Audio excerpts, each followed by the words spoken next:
Thank you, sir. I now invite Dr. Bidhan Mohapatra.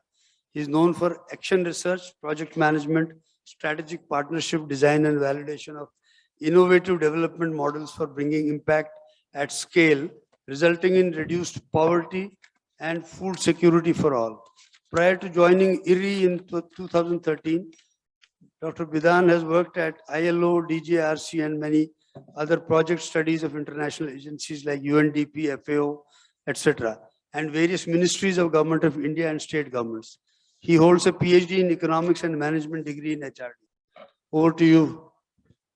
Let us hope you can make it as short as possible. There is a proverb in English, when you are in empty stomach, everything goes wrong. So I'll try my best to make my presentation as rapid fire. Sorry. So I'm going to present on the topic. It is an innovative farming model called Small Farmers Large Field, simply SFLF. This is an innovative model to increase farmers' income and to ensure food security as well as nutritional security. I will be discussing the challenges we faced during piloting this project in Odisha, and also what are the benefits people derived out of it, and how we can scale out it in other parts of Odisha and India. So when he heard that small farmers but large field, it sounds contradictory. How can small farmers have large field? To understand that, please see this picture. At the first look, you can one can see that the upper means top piece is bigger than the lower or bottom piece. But if you closely see, the bottom piece is actually bigger than the pieces on the top. Actually, these small pieces are joining together so that they are creating an illusion as a bigger piece. That means this concept also can work in case of small farmers large field. That means if small farmers can come together and join hand and cultivate or do this collective farming, then they can enjoy and even derive better than large farmers.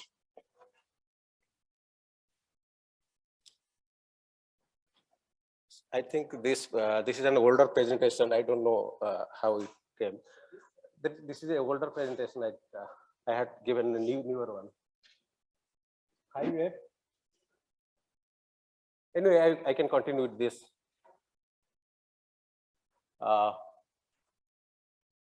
Actually, this model, small farmers large field, it's originated in Vietnam. It started with 8 hectares in 2011 and reached at 196,000 hectares in 2015.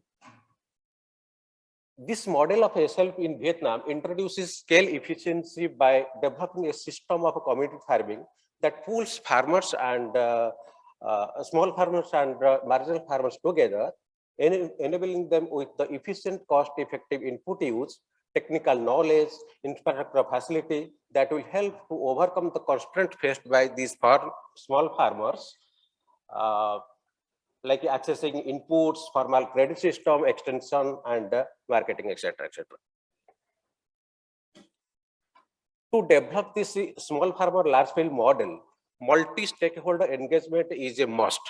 Multi-stakeholder means we could say that input dealers, service providers, millers, companies, or manufacturers, FPOs, NGOs, or any civil society, local level organizations. And for that, horizontal and vertical coordination is also required for its better output. For to start and for the successful execution of this model, we need to prepare some strategic planning, and that need to be followed properly. Strategy, some of the points are very common, like going to the village and establishing the relationship with the villagers, explaining the concept of how the SFLF, and most importantly, knowing their needs, their interest, their potential, etc. And accordingly, also customizing the model. And same time, engagement of our local supporting agencies, creation of a village SFL committee, identification of members and member farmers who can join this program and their lands also. Tentative scheduling of agricultural activities also need to be done before season comes. Explore and linkage of other stakeholders. As I said, the input dealer, service providers, and APOs, etc. That also need to be done. And in this model, what we do, we ask the farmer to select one or two varieties to grow in the entire patch. That's why, and the inputs should be purchased from the one source also, so that it will ensure the quality. The most important point I would like to highlight here for this SFF model is that synchronization of agricultural activities starting from the land preparation to marketing. We have to synchronize land preparation, nursery raising, crop establishment method, weed management, even harvesting and marketing. Everything has to be synchronized so that it will open up the scope for the farmers to adopt another crop also in the coming season. So we had piloted this project in Odisha in two villages of Puri district. One is little bit advanced village where you will find the progressive farmers because they are the landowners and they had some agricultural infrastructure like some farm machineries and irrigation facility. But the other village was purely the sharecroppers, where we will also find that farmers, women farmers are there. Mostly there are women farmers. We found that in the first season of our piloting, a good number of farmers joined the program. But in the second season, the number of farmers as well as the acreage, the area increased substantially because they saw that this program has a very strong benefit. So far as benefits are concerned, I have listed out some benefits are here. Number one is the removal of a constraint of a small field. You all know that in Odisha, also in other parts of India, the plot size are very small. It becomes very difficult to operate or do any agricultural activities with the large machineries. And that type of problem can be sorted out through this model. And second important benefit is the minimization of a cost of production. And we found it is reduced by 10%. How? Because the farmers purchase the inputs and the imports in volume and from the same source. Because of the increasing bargaining power, because they are now a group, they can bargain with the vendor. We want this much of volume of inputs, so you have to compromise. We have to reduce the price. That's why the cost of production has reduced by 10%. Because of the better management practices and the quality seed and the better integrated weed management, all those things, the crop grain yield also increased by 27%. And as you know that we did everything in synchronized manner and used the quality seed, it fetches the higher price, better 10% more than the market price. And finally, now the net return also increased by 105%. Besides that, as farmers could also able to save around 30 days time. You just imagine during the agriculture peak season, if a farmer can save around 30 days of time and invest that time in other income generating activities, or can give that time to his family or her family, that's a very good thing. So these are the benefits of the model. It is not like it is that simple. while implementing the project, we found some of the challenges, and it can be found also any locations of where if anybody want to implement it. The number one challenge is the landscape targeting. This model cannot run at at all the locations, all the ecologies. We have to target the landscape properly so that it can be properly give its benefit. The second important challenges is the awareness. This program being the new, the farmers hardly know about the benefits, the concept. So awareness generation, all these things was also challenge. And third thing is the technology layering. As I said, this model can perform better if technological layering will be there. For example, we can introduce STRVs, stress trans rice varieties. We can introduce farm mechanism for establishing the crop. We can also mechanically harvest the crop. So that type of a layering of a technology need to be introduced additionally. That is also a challenge. And you might be knowing that in all the villages there are agents, there are service providers, they are doing their business. And when we went to that villages, they suffered, their business got restricted. Because they have to, because of this bargaining power, they have to compromise some of their profit. And caste system is also there. That is not a big challenge, but another important challenge is the landowners' consent. In most of the villages in Odisha and the other parts also, you will find you can find that smallholders are there. They are not doing their own land. But for this inclusion in this program, they have to take informal consent from the land owners that I am going to participate in this program. So these are some challenges. Except 1, 2, 3 challenges, other challenges are not that big, that can be managed. But this is landscape targeting, awareness and technology layering has to be taken care of properly.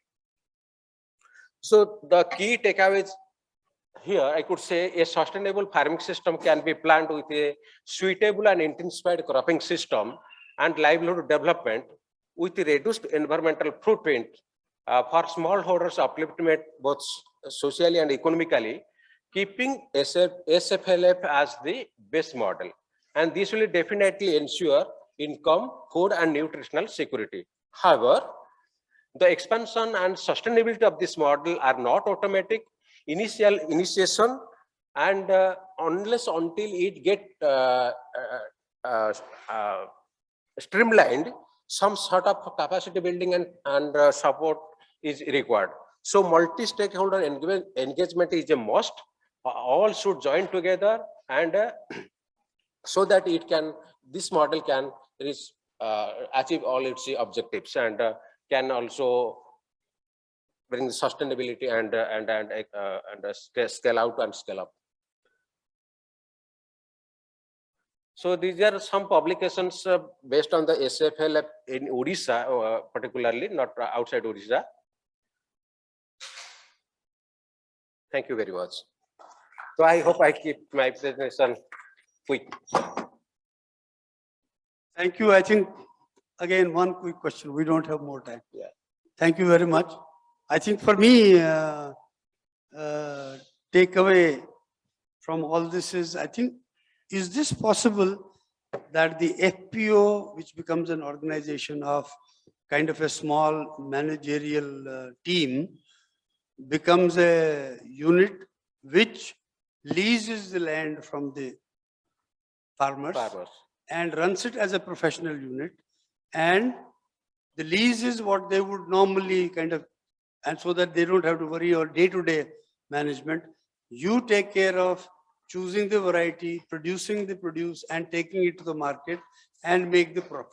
Yes. That risk is the FPOs, where the government is subsidizing for every. Is that a possibility or not? Is my kind of, otherwise it will take too much time. You can see the snake and ladder kind of pathway. We can maybe discuss this, but if you have a quick comment, otherwise anybody? I don't see any hands. Actually, FPOs can do wonders subject to their identification and their capacity building and what they can do. Actually, their potential is identification is very important.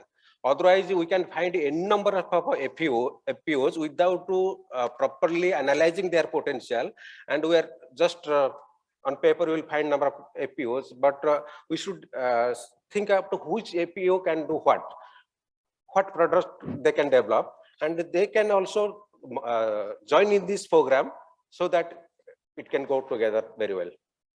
Yeah, I mean, this needs a lot of work. Yeah, this is a very new see model. Which, Yeah. which model finally will work. For maybe not be one only model, but I think the FPO unit has to take responsibility of the risk. Yes. So the farmer gets, then only he will be interested in giving the land. Okay, Otherwise, yeah. he say, I'll do myself, I know what to do. No, it So is it's not difficult question to of get them giving the together. land. It is just cultivating together. Yes. Yeah. Okay. Thank you. Thank you. I think we will conclude this session. We are already late. I request, is there anybody going to announce? But I think we should come back by 2:45 max.